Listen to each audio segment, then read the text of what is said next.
إشكال عند إبليس واحد يموت من جنوده، ما هو رايح النار رايح النار. بس ده بيوضح لكم إصرار إبليس على إضلال الناس. ما عندوش مشكلة نضحي بواحد أو بآلاف طبعا، لأن ده بيحصل كتير جدا علشان خاطر يقدر يسرق حاجة. لكن في الآخر خالص إذا قدر الله عز وجل أن الخبر ده ينزل، بيجيله الشهاب الخبث بعد ما يقول اللي تحت. وإذا قدر الله عز وجل ألا ينزل هذا الخبر، فإن الشهاب يأتيه قبل أن يوصل هذه المعلومة للذي تحته.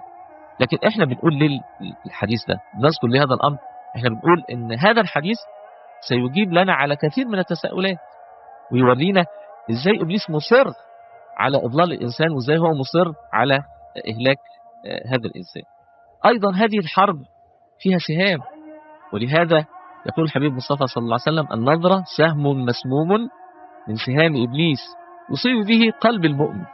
هكذا حرب، مستشعرين دلوقتي إنها حرب كاملة. هذه الحرب أيضا فيها رايات. إحنا عارفين في الجيش لما جيش يستطيع أن ينتصر في موقعة أو يحرر مكانا يضع عليه رايته، دي معروفة في الحروب.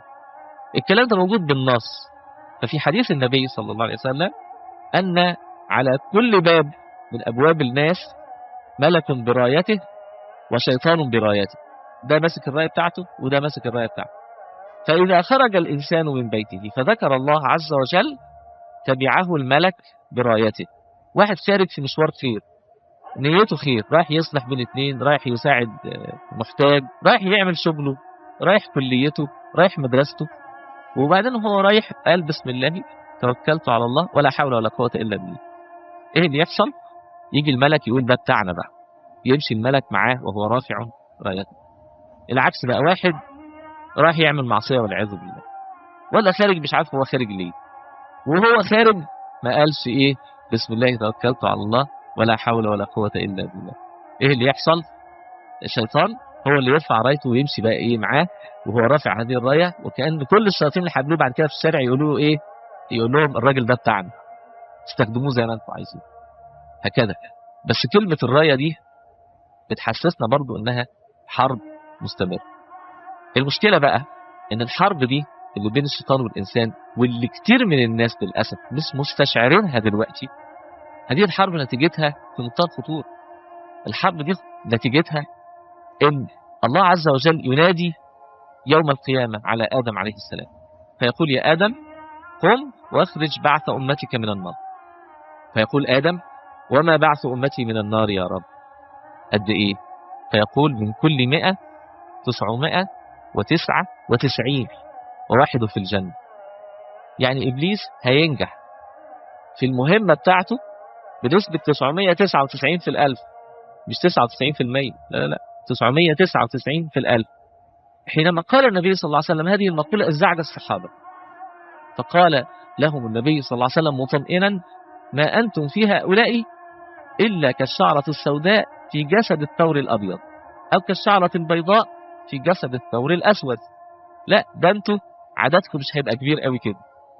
لكن دي مشكلة أو دي نتيجة مزعجة جدا.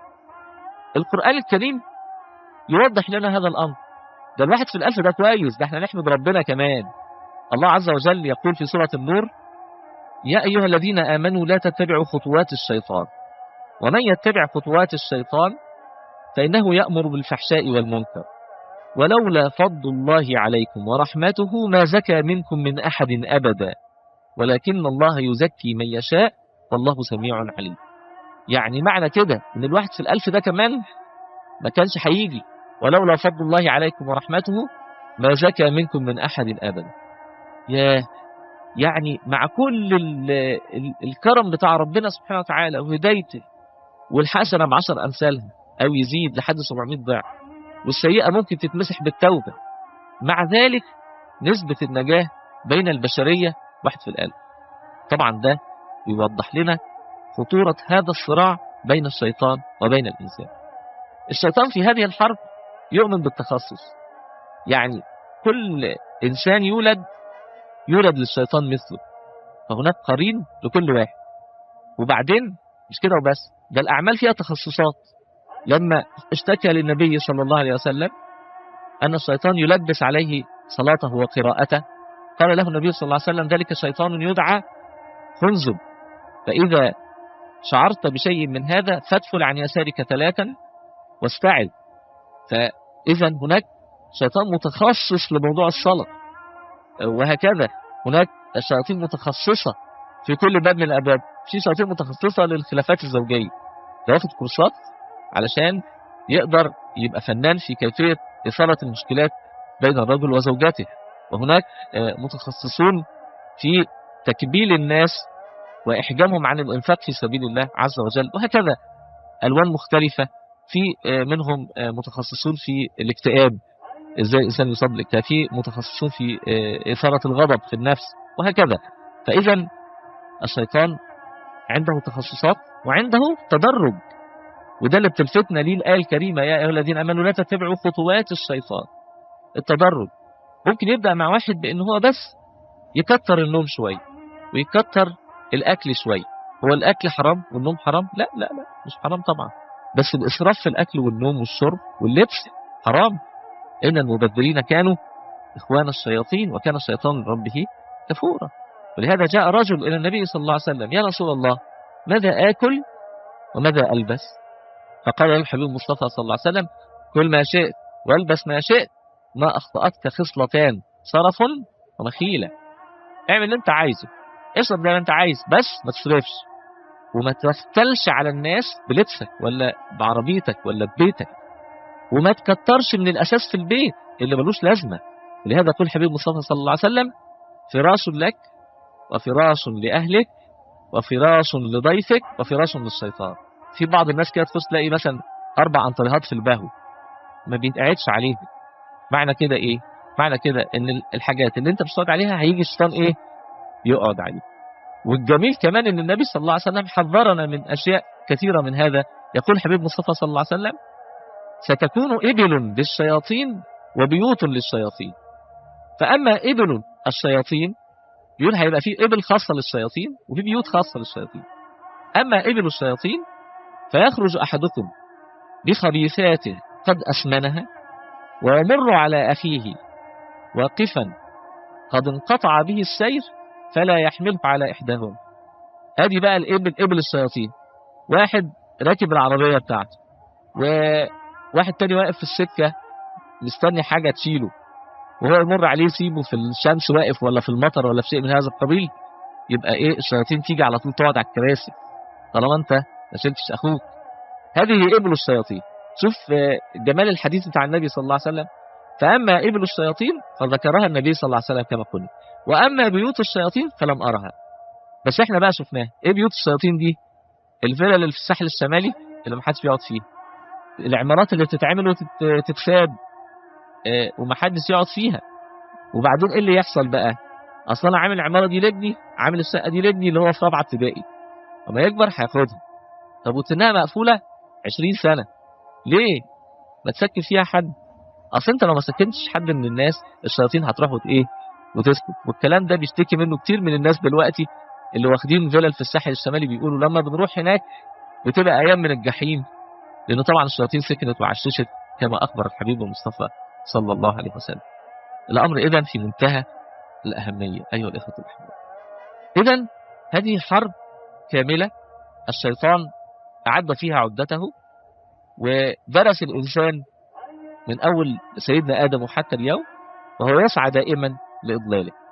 لكن من فضل الله سبحانه وتعالى إن كيد الشيطان ضعيف، إن كيد الشيطان كان ضعيف، والإنسان ضعيف برضه، وخلق الإنسان ضعيفا. يعني في نوع من أنواع التوازن، لكن الشيطان يحاول يضعف الإنسان أكثر. نقطة مهمة جدا. الأصل الإنسان ده أقوى المخلوقات. إيه الشيطان بالنسبة له؟ هو أقوى منه، لكن في مواطن معينة الإنسان بيضعف فيها عن الشيطان. عشان كده الشيطان حريص جدا يوقع الناس في الإيه؟ في المواطن دي. من هذه المواطن الضعف البشري اللي بيحصل عند الغضب. يقول الشيطان: إذا غضب بني آدم كان في يدنا كالكرة في يد الصبيان. أعمل فيه اللي أنا عايزه.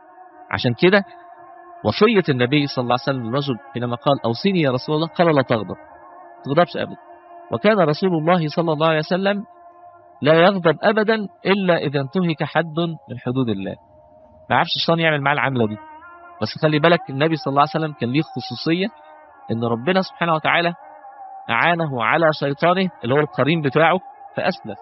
يعني حتى النبي صلى الله عليه وسلم ما نفتش، ما خدش استثناء، لكن القرين بتاع النبي صلى الله عليه وسلم أسلم، فلا يأمره إلا بخير كما أخبر النبي صلى الله عليه وسلم في الحديث الصحيح.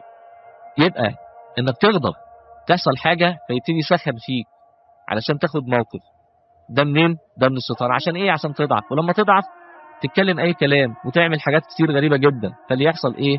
يحصل مشكلات بينك وبين الآخرين. عشان كده مهم جدا إنك أنت تتحكم في هذا الغضب. والحبيب مصطفى يقول: ليس الشديد بالسرعة، وإنما الشديد الذي يملك نفسه عند الغضب.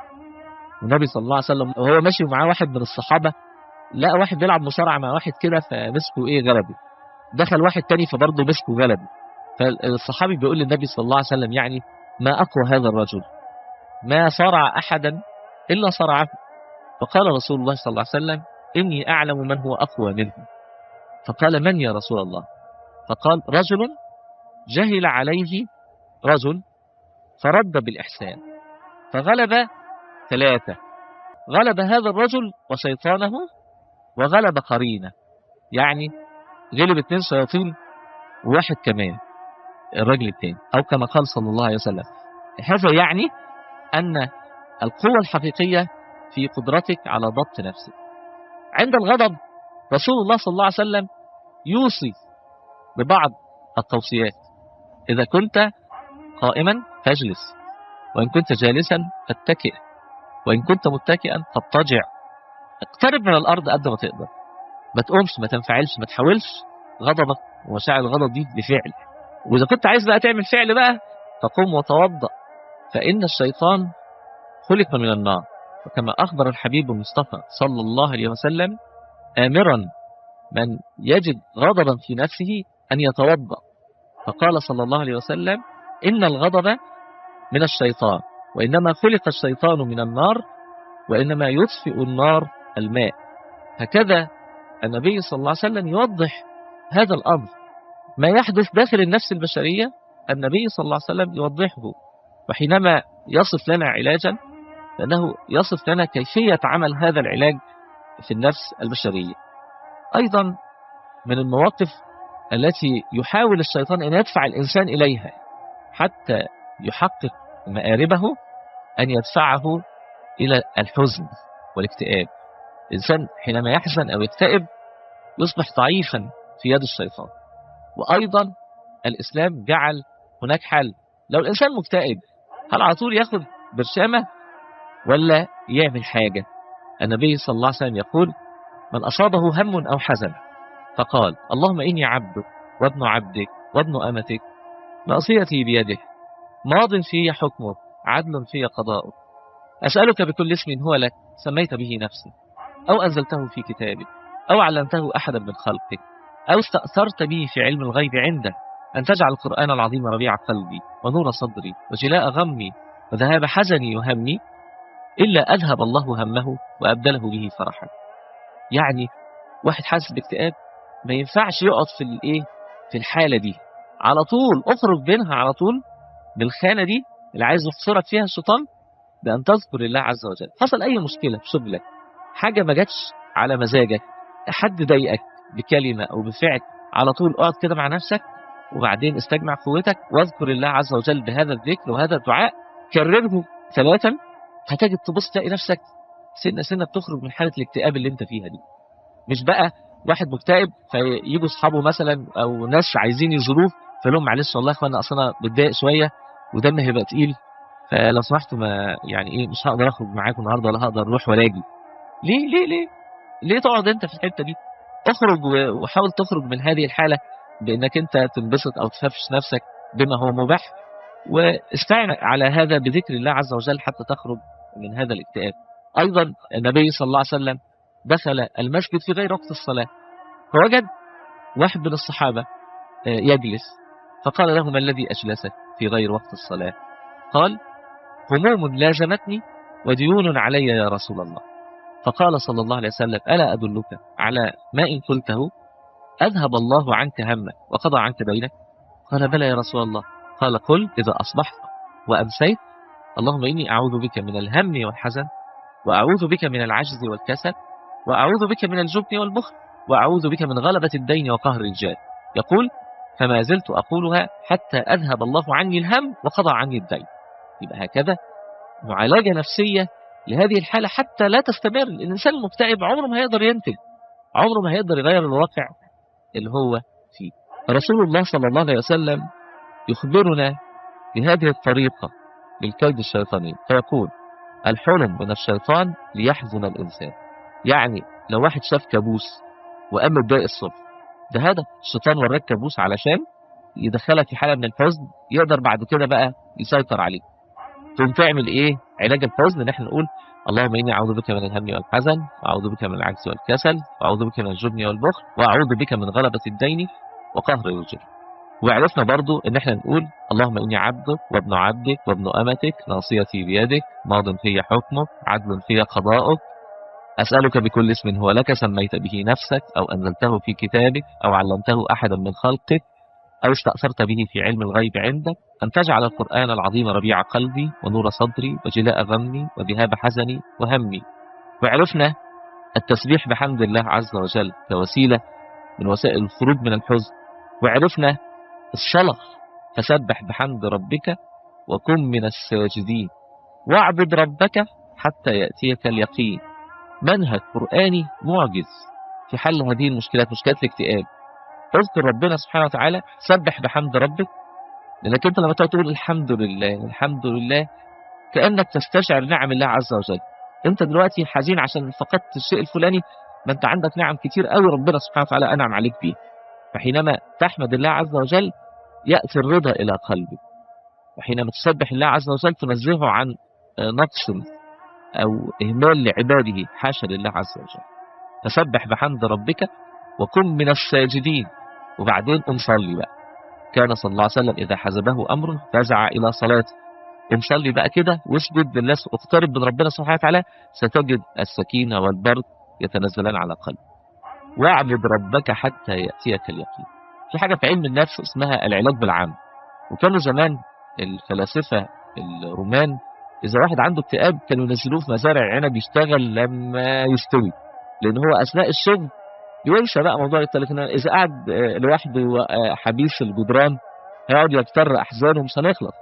لا، كانوا ينزلوه في الشغل يطحنوه شغل علشان لما يشتغل يبتدي سنة سنة يتخلص من هذا الاكتئاب. هذا هو العلاج بالعمل. الله عز وجل يقول واعبد ربك حتى يأتيك اليقين. تحرك في عبادة الله عز وجل.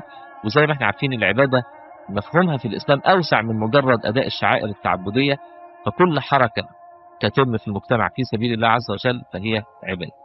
يبقى ده المنهج الإيماني في حل مشكلة الاكتئاب. الشيطان بقى يجي يوريك كابوس علشان تقوم الصبح زعلان، اخرج على طول من هذا الحزن. ونجد العظمة في هذا الدين في أن النبي صلى الله عليه وسلم يعلمنا ألا نكون سببا في اكتئاب الآخرين. القرآن يقول لنا إيه؟ إنما النجوى من الشيطان ليحزن الذين آمنوا. النجوى دي لما يكونوا مجموعة مع بعض كده 3، فاتنين إيه يقعدوا يكلموا بعض ويسيبوا الثالث، فالثالث يبتدي إيه يظنهم بيتكلموا عليه. القرآن بيوضح لنا إن النجوى دي من الشيطان، خلي بالك علشان ما تساعدوش. الحبيب المصطفى صلى الله عليه وسلم يقول إذا كنتم 3 فلا يتناجى 2 دون الآخر من أجل أن ذلك يحزنه، حاسب على مشاعر أخيك. هذه من حالات الضعف البشري اللي بيحاول الشيطان يحطك فيها علشان يحقق فيك ما يريد. الحالة الثالثة الخوف. الإنسان لو حس بالخوف يضعف ويبقى سيطرة الشيطان عليه أكثر. ولهذا كان في أمر قرآني الله عز وجل يرشدنا إلى أن الخوف ليس من سمات المؤمن. يأتكم الشيطان يخوف أولياءه فلا تخافوهم وخافوني إن كنتم مؤمنين. كان المسلمين خارجين مع النبي صلى الله عليه وسلم في غزوة حمراء الأسد تاني يوم على طول بعد غزوة أحد. خرجوا يطاردون الكفار وعسكروا في حمراء الأسد، وكانت قد أصابتهم جراحات كثيرة حتى إن بعض الصحابة ما كانش عارف يمشي. ولكن النبي صلى الله عليه وسلم أراد أن يرفع الروح المعنوية للمسلمين، فأمرهم بالخروج، ونهى أي أحد لم يخرج بالأمس أن يخرج معهم. فكان بعضهم يحمل بعضا، واحد مش عارف يمشي تخيل، ولكن ينفذ أمر رسول الله صلى الله عليه وسلم. عسكر المسلمون في حمراء الأسد، مر مجموعة من المنافقين بجيش أبي سفيان، فلما علم أبو سفيان بأن المسلمين قد اقتربوا منهم قال لهؤلاء: إذا ذهبتم فانشروا بينهم أن جيش قريش سيأتي إليهم وهو مصمم على التخلص منهم نهائيا. فوصل هذا الخبر إلى أصحاب النبي صلى الله عليه وسلم، فماذا كان رد فعلهم؟ القرآن يشرح هذا الموقف بالتفصيل في سورة آل عمران. الذين استجابوا لله والرسول من بعد ما أصابهم القرح للذين أحسنوا منهم واتقوا أجر عظيم. الذين قال لهم الناس إن الناس قد جمعوا لكم فاخشوهم فزادهم إيمانا وقالوا حسبنا الله ونعم الوكيل. فانقلبوا بنعمة من الله وفضل لم يمسسهم سوء واتبعوا رضوان الله والله ذو فضل عظيم. ذكر الخوف حسبي الله ونعم الوكيل. إذا قاله إنسان خائف فإن هذا الخوف يتبدد سريعا، والجميل إن الإنسان إذا شعر بخوف من أي حاجة ولأي سبب إن يقعد مع نفسه كده ويبتدي يقول إيه؟ حسبي الله ونعم الوكيل، حسبي الله ونعم الوكيل، ويستشعر معناه حسبي يعني كفايتي، أنا خايف من إيه؟ ده ربنا سبحانه وتعالى معايا ونعم الوكيل.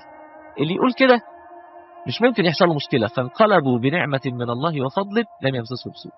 يبقى يتبدد هذا الخوف سريعا، لأن الخوف من ضمن جوانب الضعف النفسي اللي الشيطان بيخش فيه. في ناس عندها قابلية للخوف أكتر، فالشيطان يبتدي يركز معاه في الإيه؟ في الاتجاه ده. يعني يبتدي يخاف على ابنه وهو معدي الشارع، لا أخاف أعمل كذا لحسن كذا، أخاف أسوق عربية، أخاف أركب طيارة. الكلام ده موجود في ناس كتير قوي عندها مسألة الخوف دي، الفوبيا دي زي ما بيسموها. الخوف ده بيكتفه. في ناس دلوقتي ما بتقدرش تروح عمرة عشان هو بيخاف يركب الأتوبيس وبيخاف يركب الطيارة. طب هيروحوا إزاي؟ وطبعا دلوقتي كمان بعد حوادث البواخر بيخاف يركب البخرة بقى. فهيروح فين ده بقى؟ هيتكتف. إذا اتحرم من خير كتير لهذا الأمر. يذهب هذا الأمر التوكل، حسبي الله ونعم الوكيل. إذا هناك ذكر لكل حالة من الحالات الإنسان بيتعرض فيها للضعف. الحالة الرابعة من حالات الضعف البشري اللي الشيطان بيحاول يكرسها في الإنسان هي الغفلة عن ذكر الله عز وجل. في فرق كبير قوي بين واحد يكثر من ذكر الله عز وجل، واحد محافظ على أذكار صباح ومساء، وواحد تاني لا يذكر الله إلا قليلا. طبعا الأولاني ده الشيطان مش عارف يعمل معاه حاجة، لكن التاني ده الشيطان هيقدر يتحرك معاه براحته، وبالتالي يصيبه بأمراض نفسية كتير جدا، ويصيبه حاجات كتيرة من اللي هنتكلم فيها بعد كده. بس احنا نبقى عارفين ان الشيطان هدفه ان يدفعك دفعا الى حالة من هذه الحالات حتى يستطيع ان ينفذ ما يريد. طيب الثلاث حالات بقى الثانية من حالات الضعف البشري. اول حالة المرض. المرض من حالات الضعف البشري اللي الشيطان بيساهم فيه جدا. واحد هيقول لي طب الشيطان يجيب مرض ازاي؟ لا لا لا، امراض عضوية. امراض عضوية، امراض عضوية كثيرة. منها ستنا حمنة بنت جحش ذهبت الى رسول الله صلى الله عليه وسلم تشتكي من أنها تستحاض حيضة شديدة، وقالت يا رسول الله إن هذا يمنعني من الصلاة والصيام. تقعد فترة طويلة تعاني من الحيض فيفوتها الكثير من الطاعات. هذه وسيلة من وسائل الشيطان. ورسول الله صلى الله عليه وسلم قال حينما سئل عن الاستحاضة قال هي ركضة من ركضات الشيطان. الشيطان يجري من ابن آدم مجرى الدم في العروق، ركضة كده في أوردة الرحم تسبب الاستحاضة. والهدف هنا تكبيل الإنسان عن الطاعة والعبادة. يرتبط بذلك النفاس. الست في النفاس بتقعد فترة طويلة قوي ما تصليش، وتبقى مشكلة كمان لو نسيت ذكر الله عز وجل، ما تذكرش ربنا سبحانه وتعالى. هي قاعدة فقط تتفرج على التلفزيون وتقابل الناس تعمل بعض الأعمال المنزلية، لكن صلتها بالطاعة والعبادة منقطعة. فإيه اللي يحصل في هذا الوقت؟ من أكثر الأوقات اللي الستات يعانوا فيه جدا الفترة بتاعت النفاس. عشان كده دايما أقول لزوجتي لما تذهبي عشان تباركي لحد لست يعني ولدت، ذكريها بالمداومة على ذكر الله عز وجل وسماع القرآن وسماع المواعظ كثيرا، إنها تعيش في جو إيماني علشان تبقى في حماية من تسلط الشيطان عليه. دي نقطة مهمة جدا جدا جدا بيغفل عنها كثير من الناس. حالات الضعف البشري التي يحاول الشيطان أن يوجدها في الإنسان: الإقبال على الشهوات وزيادة الشهوات، كثرة الأكل والنوم وكثرة الكلام. هذه الأشياء وإن كانت مباحة لكن الإسراف فيها يضعف الإنسان كثيرا، كما سنعرف فيما بعد. الهوى والشهوة من مواطن الضعف ومواقف الضعف، والإنسان يدفع في الحب والغرام، لا سيما إذا كان إنسان مش ملتزم أصلا، بنجد أنه يستنفذ كل طاقات الرسالة الفطرية التي أودعها الله عز وجل في نفسه في هذا الحب. يعني يحب لدرجة الجنون، ولا يمكن أن يعني يفارق من يحب. وإذا حصل يعني وحصل أي مشكلة ممكن يعني يجيله اكتئاب ويعني يدخل مصحة من هذا الأمر. لماذا؟ لأنه حب بكل طاقات الرسالة الموجودة فيه. في جزء كبير من طاقات الرسالة الموجودة فيك المفروض توجهها لربنا سبحانه وتعالى، وبعدين تصرف من حبك لله عز وجل لحب الناس، لكن يبقى لربنا سبحانه وتعالى المكان الكبير في قلب الإنسان. إذا كان الإنسان بقى ما فاتش الحب هذا المنحى عنده، يوجه كل طاقات الحب بتاعته نحو محبوبه، وطبعا هتبقى مصيبة، لأن هو مفيش حد يستحق هذا الحب إلا الله عز وجل. فهتبقى صدمات كثيرة ومتوالية، وشفنا صدمات نفسية كثيرة في هذا الأمر حينما كان الإنسان يجهل هذا الترتيب المنطقي لأولويات الحب في قلبه. علشان كده الله عز وجل يقول: قل إن كان آباؤكم وأبناؤكم وإخوانكم وأزواجكم وعشيرتكم وأموال اقترفتموها وتجارة تخشون كسادها ومساكن ترضونها أحب إليكم من الله ورسوله وجهاد في سبيله فتربصوا حتى يأتي الله بأمره والله لا يهدي القوم الفاسقين. من حالات الضعف البشري أيضا الوحدة. رسول الله صلى الله عليه وسلم يقول: الشيطان قريب من الواحد وهو من الاثنين أبعد. ولهذا يقول حبيب المصطفى صلى الله عليه وسلم: من أراد رحبوحة الجنة فليلزم الجماعة. دايما ما تبقاش لوحدك، خليك مع مجموعة من الطيبين، ده يعصمك من الشيطان. واحد راح للنبي صلى الله عليه وسلم وقال: يا رسول الله إني آكل ولا أشبع. فقال له صلى الله عليه وسلم: لعلك تأكل بمفردك. يا خبر، يعني لو هو قاعد يأكل لوحده ما يشبعش ليه؟ لأن الشيطان بيأكل معاه بمنتهى البساطة. لكن إذا بيأكل مع مجموعة الشيطان لا يخالط هذه المجموعة.